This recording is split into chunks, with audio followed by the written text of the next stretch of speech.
And welcome into To Your Health. We're in the second week of January. The question is, did you make a New Year's resolution? Number one. Number two, how are you doing? Are you keeping it or not keeping it? And was one of the things you resolved to do is to go on a diet? So let's get the myth of diet out of the way. We brought with us Mike Polis. You are the nutrition expert here at Baptist Health. And Mike, last week we talked a little bit about getting up and moving, but of course we have to put something in to fuel us to do it. Lifestyle change, right? Right, absolutely. Lifestyle change. The biggest thing with nutrition, and when people say diet, you automatically think, oh, torture, I'm going on a diet. Right. But the fact of the matter is that a diet basically is defined as what we eat. And we want to try to get quality calories in. There's a term, it's called nutrient density. And those are foods that are nutrient dense, meaning that they have a lot of vitamins and minerals and fiber per serving compared to the amount of calories that they have. And one of those food groups is fruits. The other one is vegetables. And we want to try to incorporate at least 3 to 5 servings of those a day into our diet. And those foods have been linked with the decrease in chronic disease, and they can also keep you full and satisfied longer too as well because of the fiber content. So when you're talking about the vegetables, obviously the best way is to eat them raw, but then after, because a lot of times you can cook all the goodness out of them, can't you? Sure, yeah. Steamed, raw, fresh or frozen. If you do the canned vegetables, especially if you have high blood pressure or hypertension, too much sodium, so try to find those in low sodium. Right. Or a good trick that I always tell patients at Baptist is to take yourself a strainer or a colander, like you wash some lettuce, and go ahead and dump those vegetables in the colander and then run some cool water over those vegetables. It'll get all that salt off. And then you can go ahead and prepare those vegetables as you usually would. Great tip. Yeah. Okay, so then you can be economical when they have special sales. Sure. Absolutely. I mean, because economics are important to all of us. Sure thing. Yep. So, we something else interesting. I think we were talking about the darker the color, the better. Like blueberries, things that have a very vibrant color. Sure.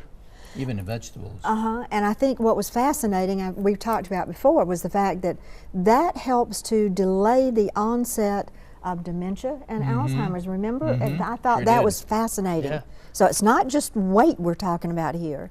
Sure. Yeah, it's general wellness, overall well-being.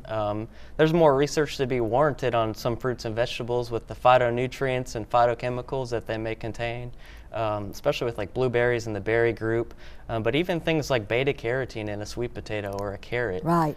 Those have been linked with the decrease in cancer as well. So there's some food components that maybe we haven't discovered yet that could be linked to a decrease in some chronic disease. So not only are we talking about weight loss, but also just overall feelings of well-being and trying to improve our health through nutrition. When people hear the word, I'm going to go on a diet, the biggest thing they're going to say is, okay, I'm going to be limited to eating this, and I'm going to still be hungry. But if you put the proper mix of carbohydrates, protein, into a meal or into what you're eating, does that help you feel full? Sure. I'm totally against diets of restriction because you're not going to be apt to stay on that diet. So, going for those quality calories 80% of the time, and then maybe having a 20% fluff factor to include maybe those treats that you have on a day-to-day basis. But you're absolutely right. As far as our carbohydrates go, trying to choose whole grains is going to be paramount. The recommendation is try to make half of your grains whole grains. Okay. So if you eat 6 servings of grains a day, like your bread, your cereal, try to make half of those servings whole grain. So having a whole grain cereal like oatmeal or Cheerios or some kind of whole grain cereal. And then if you have rice, for example, instead of the white rice, go for the brown rice to get your whole grains in. Little things like that can go a long way. So now what about pasta? Because there's instead of just the regular pasta, because Jack loves pasta, the Italian loves pasta. My soul food. So what choice, how can we change what we're dealing with on a daily basis Sure. so that it's better for us. And Sure. pasta would question. Yeah.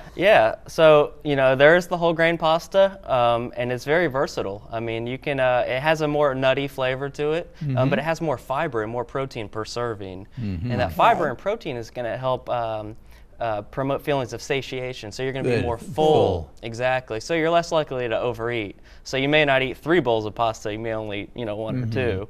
And in the long run, that's doing yourself a good justice because you are cutting some calories.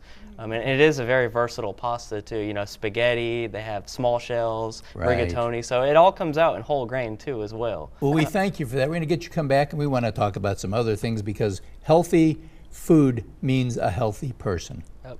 Yep. And Thank we'll be you, right Mike. back right after this.